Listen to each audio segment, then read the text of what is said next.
Hi everyone, my name is Aaron, and today, I know I haven't made a video in a while, but um, this last month has been pretty difficult. I'm going to be talking about how I had coronavirus and my experience and my symptoms. So I've had coronavirus for about a month now. I'm not sure if I'm negative right now or if I'm still positive. I think I'm still positive because I just got new symptoms about 4 days ago. Well, I'll get into that in a bit. So me and my mom actually both got coronavirus. She got it a lot worse than I did, and she got it first. So my mom started to show symptoms week of the 12th, Easter week. She started coughing and she just looked unwell, and she was very confused about a lot of things. She didn't know what day of the week it was. It was just little things like that, and as we got closer to the end of the week, she just started to get worse and worse until we got to the weekend to where she could hardly breathe. That was the weekend. That started Saturday the 18th. And sorry about my voice, by the way. I don't really have much of a voice right now because of all the coughing I had. I'm not coughing that much anymore, but it did do a number to my voice. So Saturday the 18th, she started to have short of breath. She would get winded from walking one room to another. My sister and I tried to get her to go to the emergency room that day, but she refused. She didn't want to go. Sunday came and it was worse than the day before. And again, we tried to get her to go to the emergency room and she wouldn't do it. So my sister and I talked and we had a plan for Monday that if she refused again, we were going to force her to talk to a one of those health numbers. So Monday came, she was a lot worse. She was very short of breath on Monday, and when she came out of bed and she came to the living room, it took her like an hour to catch her breath. She was really bad, so I called one of the health numbers and I made her talk to her nurse, and the nurse told her that just by the sound of her voice that she had to go to the ER. So I took her to the ER that Monday, the 20th, which was the day before her birthday. And she's still in the hospital right now, and it is May 12th. So she's been in the hospital for 3 weeks now. And Sunday, the 19th, is when I started my symptoms. We know where we got this from. So I got it from my mom, and my mom got it from her work. Where she works at, they have like over 1,000 people working there, and they have forced overtime during the pandemic. So we know that's where she got it from, and I know I got it from her. So my symptoms started Sunday the 19th, and I started with just a cough. And then as the week went on, my chest, like when I would inhale, my chest would hurt really bad and it would burn, and I couldn't take a full deep breath. And if I tried, I would instantly cough. I also had this really weird burning in my nostril. When I would inhale, it would burn my left nostril back to my ear. It was very strange. I started to get leg pains. I got a really bad headache. The headache that I had was like centered right here, and when I would move my eyes would hurt. I lost my sense of taste. I had a lot of symptoms, but the first week wasn't too bad for me.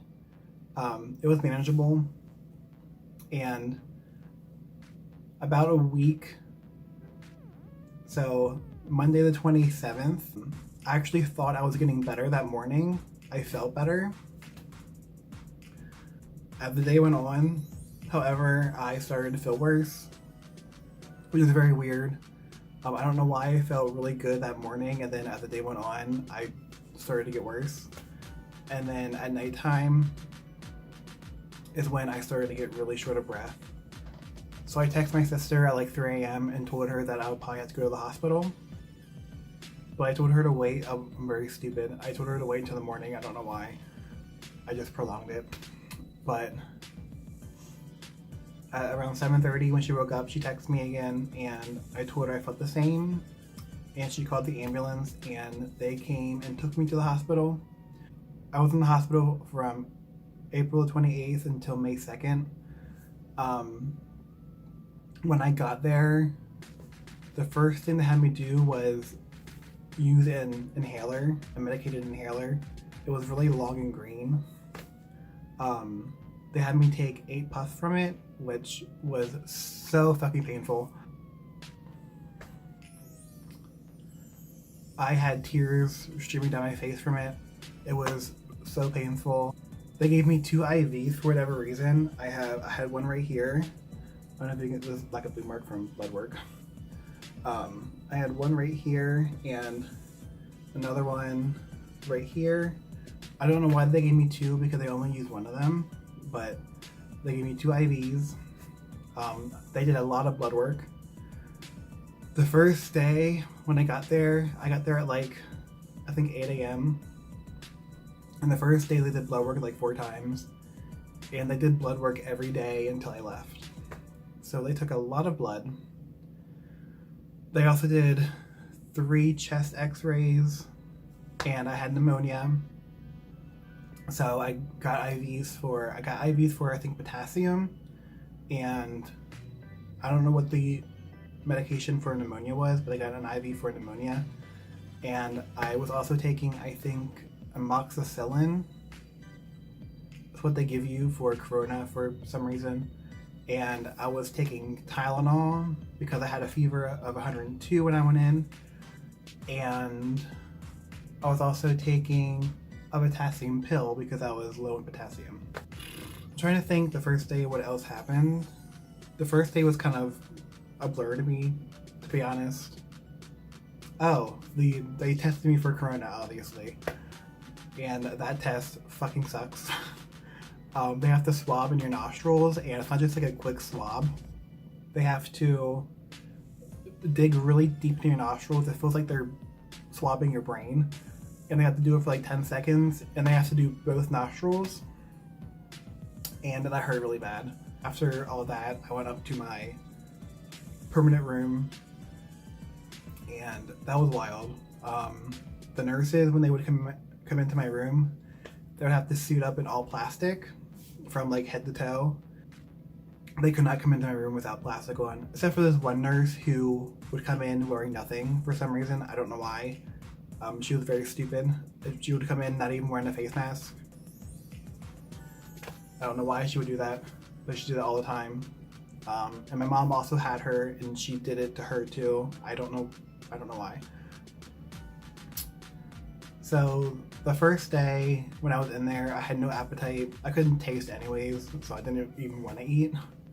And I was on IV, so it doesn't really matter anyways. I was still getting my nutrients. But the first day, nothing. I did not sleep at all at the hospital. It was very weird. Whenever I would try to sleep, I would feel like I was gonna suffocate and I would jolt back awake again. It was very strange. I felt like if I fell asleep, I was gonna die. Which sounds very, very dramatic, but that's how I felt. And I was also hallucinating in the hospital. I don't know if that's a side effect for corona or if it was a medication that I was getting, but that was very weird as well. When I would look at the ceiling would be moving in waves.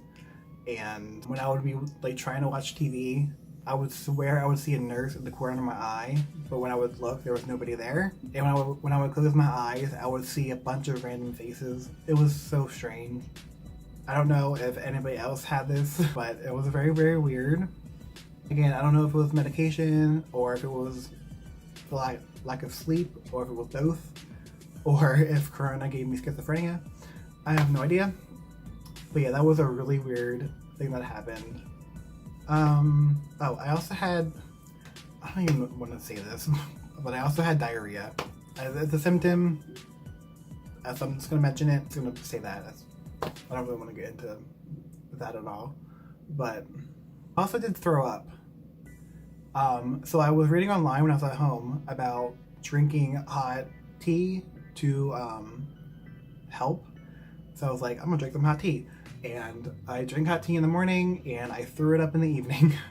So I had hot tea one time and it was a disaster.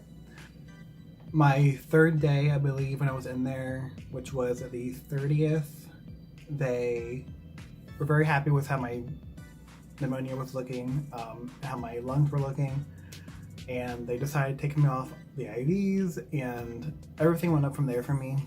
And I went home 2 days later on the 2nd of May. And I feel a lot better now. I can finally inhale. Ooh, hiccup. I can finally inhale normally without it hurting like hell. The only thing now is about 4 days ago, I started to get joint pains. I don't know why I'm getting them now because I didn't have them earlier. My legs hurt earlier, but it wasn't joint pain.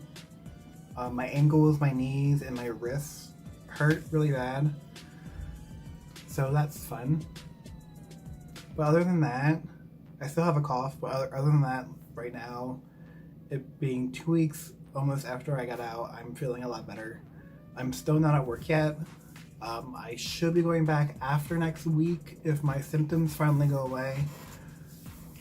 I mean, they should go away after next week. I've had this for like a month, so I should be near the end of it, I hope. But one thing I also wanted to mention, so with my job, I don't have health insurance. So I was very, very scared to go to the hospital because I thought I was gonna get like a $30,000 bill or something. It actually wasn't that bad. For being in the hospital for 4 days, I mean, it was a hefty bill. It was like $997, which is a pretty big bill, but it's not as bad as I thought it was gonna be. I could handle that. But the original bill was like $1,600, but for being uninsured, the government, I guess, did pay for some of it. So that's good. So if you're uninsured and you're scared to go to the hospital, they most likely have a program to help you for your corona bill. At least that was the case at my hospital that I went to. I went to the UPMC Memorial Hospital.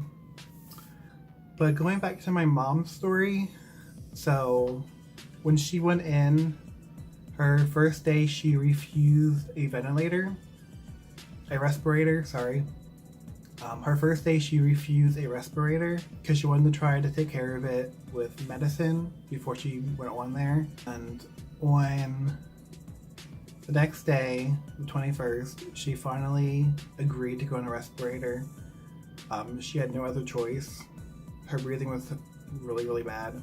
She had to go on a respirator, which was very scary because only 30% of respirator patients survive, but she got through it. She's okay now. She's actually coming home tomorrow, so she's at the end of it as well. She actually took a test yesterday and she's negative now. But yeah, that was very scary that she was on a respirator. She was on that for 8 days, and she's currently still on oxygen. That's another thing. When I went to the hospital, I was on oxygen for the first 3 days. I was on, I think, like 2.5, and I was on that for 3 days. And that was like, when I went to the ambulance, when I went to the hospital, they put me on oxygen, and it was like instant relief. My mom is currently on oxygen. When she first went on, I think she was like 1.7. It was crazy. Right now, I think that she's only on like 0.5. So she's winning down to almost being off of the oxygen. But she is going to have an oxygen tank at home. I think she's only going to have it for like a week maybe, and then she should be okay. And she has to rehab at home because there's no like therapy places that are open right now. And even if they are open, they're not going to take COVID patients. So she's coming home tomorrow and she's going to be rehabbing at home. So yeah, we're both okay. It was pretty scary. The doctor did tell me that if I did not go to the hospital, that I would have died from pneumonia. So that's pretty scary. I almost did not go to the hospital because I didn't want to leave my cat alone. Honestly though, he probably didn't even care. He probably actually enjoyed it. But yeah, that was my experience, and thankfully it's about over. I still have also like a little bit of a tight chest still, and my voice is kind of raspy right now, and I still have a cough. I still cough every now and then, and my joint pain. But other than that, I feel a hell of a lot better.